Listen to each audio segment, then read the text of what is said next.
আমার নাম সাইদুর রহমান। আমি এসছি প্রত্যাশা সামাজিক উন্নয়ন সংস্থা থেকে। এই সংস্থা থেকে আমরা একটা স্বাস্থ্য রিলেটেড প্রকল্প বাস্তবায়ন করার পূর্বে আপনাদের কাছ থেকে আসলে সমস্যাগুলো এবং সমাধানের উপায় বের করার জন্যে একটা এফজিডি করব। সেখানে আপনারা জানেন আপনারা এখানে প্রায় ৩০ পুরুষ এবং মহিলা মিলে আমি দেখতে পাচ্ছি যে প্রায় ৩০ থেকে ৩৫ জন আছেন যাদের কাছ থেকে আমি চেষ্টা করব আসলে স্বাস্থ্য সংক্রান্ত যে সমস্যাগুলো আছে সেগুলোও চিহ্নিত করা এবং সমাধানের উপায়ও আমরা বের করা। পাশাপাশি আমাদের নারীদের যে নারী আ আ রিলেটেড যে সমস্যাগুলো আছে সেগুলো আমরা চিহ্নিত করা এবং সমাধানের উপায় বের করা। সেই জায়গায় আমি খুব সংক্ষেপে একটা আমরা এফজিডির আলোকে কিছু প্রশ্ন দাঁড় করিয়েছি। সেই প্রশ্নের আলোকে ১ম প্রশ্ন যেটা আপনাদের কাছে সেটা স্বাস্থ্য সেবা সংক্রান্ত বিষয়ে তৃণমূল জনগণের সমস্যাগুলি কি, কি? আপনাদের ভিতর থেকে যেকোনো একজন বলবেন। স্বাস্থ্য সেবা সংক্রান্ত বিষয়ে তৃণমূল জনগণের সমস্যাগুলি কি? ধন্যবাদ জানাই উপস্থিত প্রত্যাশা সামাজিক উন্নয়ন সংস্থার কর্মকর্তাদের প্রতি এবং এখানে অসহায়, দরিদ্র, দুস্থ এবং প্রতিবন্ধী ব্যক্তিদের প্রতি। আজকে আমরা উপস্থিত হয়েছি যে বিষয় নিয়ে সারা বাংলা অবহেলিত মানুষ জর্জরিত হচ্ছে। সেই স্বাস্থ্য সম্মিলিত একটা অনুষ্ঠানে সেই সূত্রে আমার পরিচয় দিয়ে আমি বর্তমান খাদিমপুর ইউপি প্রতিবন্ধী সংগঠনের সাধারণ সম্পাদকের দায়িত্ব পালন করে আসছি। আমার নাম মুসলিম উদ্দিন শাহ। সেই সূত্রে যে সমস্যা বর্তমান দেখা যাচ্ছে যে বাংলাদেশের প্রেক্ষাপটে যে কমিউনিটি ক্লিনিক গুলো আছে আমাদের গ্রাম অঞ্চলে, এইগুলো গরিব দুস্থদের যে ওষুধ নেওয়ার যে সমস্যা, এই সমস্যা বড় সমস্যা, কারণ সেখানে কোনো ওষুধ পাওয়া যায় না। দেখা যাচ্ছে এক সপ্তাহ গেলি, পরের সপ্তাহে গেলি আমাদের ওষুধ আসেনি। তারপরে এখানে যে তারা গরিব যারা, অসহায় দুস্থ যারা, তারা তো শর্ট টাইমে যেতে পারে না বড় শহরে। সেখানে নেই নির্ধারিত ডাক্তার, নেই কোনো নার্স, সীমিত এক আধজন থাকে, থাকেও না। এই সমস্যার মাঝখানে সম্মুখীন বেশি হয়েছে আমাদের এই জনগোষ্ঠী। সেই সূত্রে আমি আপনাদের কাছে অনুরোধ জানাই যাতে আমাদের এই জনগোষ্ঠী এই সমস্যার থেকে একটু উপকৃত হয়, সেদিকে আপনারা লক্ষ্য রাখবেন। কমিটিগুলো যাতে, যত কমিউনিটি হাসপাতাল আছে প্রত্যেকটা হাসপাতালে নার্সের ব্যবস্থা বা একজন ডাক্তারের ব্যবস্থা করতে পারে। এই দুস্থ মানুষগুলো যাতে সহজে সেখানে যায়, তারা সেবা সহায়তা পায় এবং তারা সুস্থভাবে জীবনযাপন করতে পারে। এই কথা বলি আমার সবকিছু ধন্যবাদ।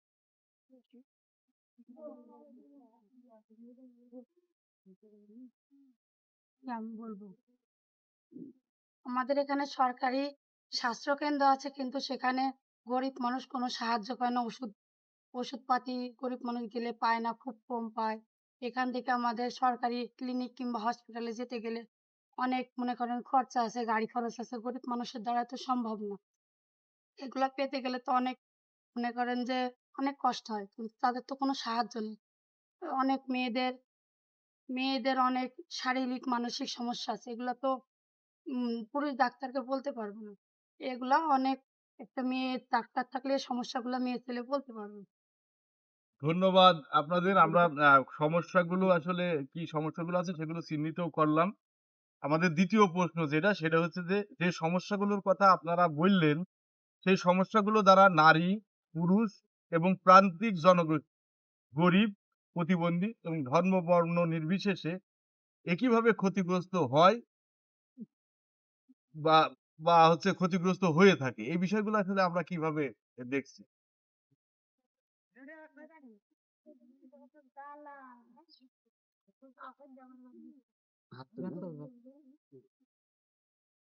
আসসালামু আলাইকুম। ধন্যবাদ আজকের আয়োজিত স্বাস্থ্যসেবা সংস্কার সম্পর্কে। এখানে আমরা সকলে উপস্থিত হয়েছি। এই স্বাস্থ্য সম্পর্কিত কিছু কথা আলোচনা হবে। আর সে সম্পর্কে আজকে আমার নাম মোসাম্মদ রুমি খাতুন, সহকারী শিক্ষক, কুষ্টিয়া দৌলতপুর। আসলে আমাদের মানব সৃষ্টি হিসাবে কিন্তু আমরা মানুষ শ্রেষ্ঠ, এবং আমাদের মৃত্যু আছে, জন্ম যেহেতু আছে মৃত্যু আছে, কিন্তু এখানে সচেতন হতে হবে। এখানে আমাদের দেখেন, রোগের কোনো বয়স নেই। মায়ের গর্ভে থেকে কিন্তু মৃত্যু পর্যন্ত রোগ তার পেছু মানে একের পর এক অতিক্রম করে আসে। কিন্তু আমাদের আসলে সচেতন হতে হবে। এই রোগটা থেকে আমাদের বাঁচতে হলে আমাদের কি করতে হবে? অনেক চিকিৎসার প্রয়োজন হয়। এখানে আমাদের ডাক্তার খরচ লাগে প্রচুর, যা গরিব বড়লোক অনেকজনের কিন্তু কি সেই সামর্থ্য অনুযায়ী থাকে না। এখানে সমস্যার কারণ হচ্ছে দূরবর্তী স্থানে ডাক্তার চিকিৎসালয়, যেটা যা করতে হলে ব্যাপক পরিমাপ খরচ হয় এবং যেখানে আমরা যাব নারীদের জন্য সেভাবে কিন্তু আমাদের নেই, মানে গাইনি বিশেষজ্ঞ ডাক্তার থাকে না, যার কারণে নারীরা তাদের সমস্যা কিন্তু সমাধান ভাবে সেভাবে উপস্থাপন করতে পারে না। এই জন্য আমাদের সুষ্ঠুভাবে গাইনি বিশেষজ্ঞ ডাক্তার প্রয়োজন এবং পুরুষদের ক্ষেত্রেও কিন্তু তেমনই কি ভালো ভালো ডাক্তার প্রয়োজন হয়। অনেক সময় দেখা যায় নারীরা মানে রাত্রে যখন যায় তখন অনেক নার্সরা কিন্তু উঠতে চায় না এবং কি অনেক সময় এই সচেতনতার অভাবে ডাক্তারের অভাবে অনেক কিন্তু রোগী মারা যায় এবং সে উপযুক্ত শিক্ষা মানে চিকিৎসার অভাবে আমাদের কি মানুষের অনেক শিশু বিকলাঙ্গ, ভুল চিকিৎসার কারণে শিশু বিকলাঙ্গে পরিণত হয়। তাই আমি বলতে চাই আমাদের দেশে যাতে সুন্দরভাবে সুপরিকল্পিতভাবে নিকটস্থ যত ক্লিনিক প্রয়োজন তা আমাদের মাঝে উপস্থাপন করার জন্য আমি আপনাদের এই সংস্থাকে আহ্বান জানাচ্ছি। এই আমার সংক্ষিপ্ত বক্তব্য শেষ করছি।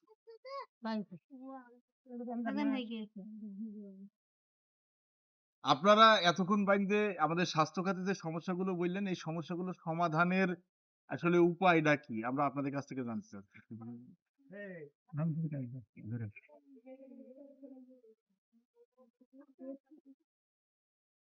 আমি মোহাম্মদ হামিদুল ইসলাম।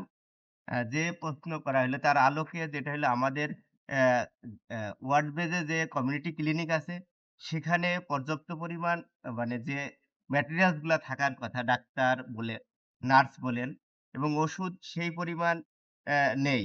দেখা যাচ্ছে যে মাসের ১ দিনে তার ওষুধগুলা শেষ হয়ে যায় এবং যে সমাধান নিয়ে যায় সেই সমাধানের কোনো প্রতি উত্তর বা কোনো চিকিৎসা সেবা পায় না।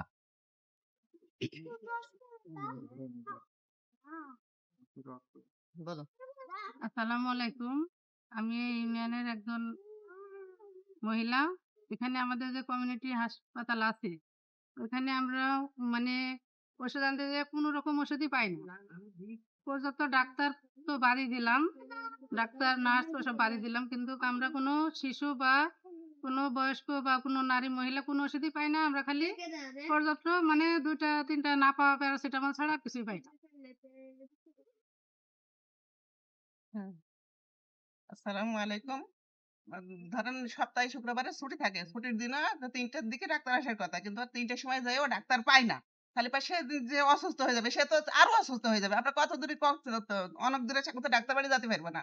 তো ওইদিন ওই জায়গায় ডাক্তার থাকা দরকার। রাত্রেবেলা আমরা অসুস্থ হলে কোনো হচ্ছে চিকিৎসায় গেলে হচ্ছে ইয়ে পাওয়া যায় না, ডাক্তার পাওয়া যায় না। সেটা আমাদের দরকার। সেবা কেন্দ্রেই চিকিৎসক থাকা দরকার। নাহলে আমরা অসুস্থ হলে কি মানে অনেক অনেক লোক আছে মারাও যেতে পারে। আচ্ছা, আমরা যে সমস্যাগুলো শুনলাম সেই সমস্যা তো আছেই। পাশাপাশি আমাদের আসলে কিছু অর্জন আছে। সেই অর্জনের কথা আপনারা একটু যদি আমাদের জানান আরকি। আমার নাম অনন্ত বাবু। মনে করো আমাদের আগে ইউনিয়ন পর্যায়ে কোনো কমিউনিটি ক্লিনিক ছিল না। এখন সেটা হয়েছে। সেখান থেকে আমরা অল্প বেশি হোক ভালো মানে কিছু ট্রিটমেন্ট পাই। মানে কিছুটা ওষুধ দেয় আর বাদবাকি ওষুধ দেয় না, বলে কিনে নাও ওখান থেকে আমাদের করো। মানে এগুলা ছিল না, কি এখনো প্রচলিত হয়েছে, এখন পাওয়া যায়। প্রত্যাশা সামাজিক উন্নয়ন সংস্থা এই এলাকায় যে প্রকল্পগুলো বাস্তবায়ন করে, সেই প্রকল্পগুলো আসলে ইমপ্লিমেন্টেশন এর ক্ষেত্রে আসলে আপনাদের সহযোগিতা এবং প্রত্যাশার সহযোগিতা, ভালো কাজ বা মন্দ, এই বিষয়টা একটু তুলে ধরবেন আরকি।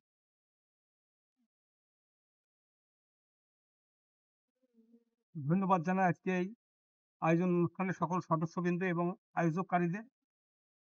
যে প্রত্যাশা সামাজিক উন্নয়ন সংস্থা চুয়াডাঙ্গা জেলার একটি সুসংগঠিত সংস্থা, যে সংস্থার মাধ্যম দিয়ে আজকে অবহেলিত জনগোষ্ঠী, পিছিয়ে পড়া জনগোষ্ঠী, জাতি, ধর্ম, গোত্র, দলমত নির্বিশেষে তারপর সর্বসময় পাশে দাঁড়িয়ে বিভিন্ন যে দেশ থেকে সাহায্য সহযোগিতা নিয়ে এসে এই মানুষদের যে একটু সাহায্য সহযোগিতা করছে সেই উদ্দেশ্যেই প্রত্যাশাকে বলা হবে যে সারা বিশ্বের ভিতরে শ্রেষ্ঠ একটা সংস্থা। যে সংস্থায় আমার দিক দিয়ে বলি এই প্রত্যাশার ভিতরে আমি সংযুক্ত আছি, সেই দিক দিয়ে আমরা পাইছি অবিরত প্রতিবন্ধী, দুস্থ, গরিব এবং যারা অসহায় দরিদ্র ছিল তাদের চিকিৎসা ভাতা সহ বিভিন্ন মাস্ক, যে সময় করোনার সময়, এবং যাদের ঘর বাড়ি নেই, এই সমস্ত সহযোগিতার মধ্য দিয়ে তারা আজকে আমাদের পাশে দাঁড়িয়ে যে সহযোগিতা করছে এটা বিশ্বের ভিতরে একটি উন্নত স্থান বলে রাখা যায়। সেই সূত্রে প্রত্যাশা আমাদের চুয়াডাঙ্গা জেলার একটি মনে কর মানব অধিকারী একটি সংস্থা। সেই প্রত্যাশার লোকে আমরা আহ্বান জানাই, আমাদের পিছিয়ে দাঁড়াই, তারা আরো উন্নতি হয়। ধন্যবাদ সবাইকে। আমার নাম মোসাম্মদ নাজমা খাতুন। আমি প্রত্যাশা ইনফেক্ট থেকে অনেক উপকার পাইছি। আমার ছেলে হাঁটতে পারতো না, কিন্তু প্রতিবন্ধী ছিল, সে হাঁটতে পারছে, কিন্তু তার লেখাপড়া খরচ দিয়েছে। প্রত্যাশা সামাজিক থেকে অনেক টাকা দিছে, আমি খুব পাইছি। আমার ছেলে হাঁটতে শিখলো, ঠিক আছে। আমরা একটা প্রত্যাশী একটা ঘর পাইছি। আমরা একটুকুন ঘরের মধ্যে থাকতাম, আমাদের খুবই ভালো লাগবে। প্রত্যাশা সংস্থা থেকে আমরা 6 জন মানুষ ছিলাম, এক জায়গায় ঝুপড়ির ভিতরে থাকতাম। এখন প্রত্যাশা সংস্থা থেকে ঘর পেয়েছি। প্রত্যাশা সংস্থাকে ধন্যবাদ। আমি এভাবে ভালোভাবে থাকতে পারবো।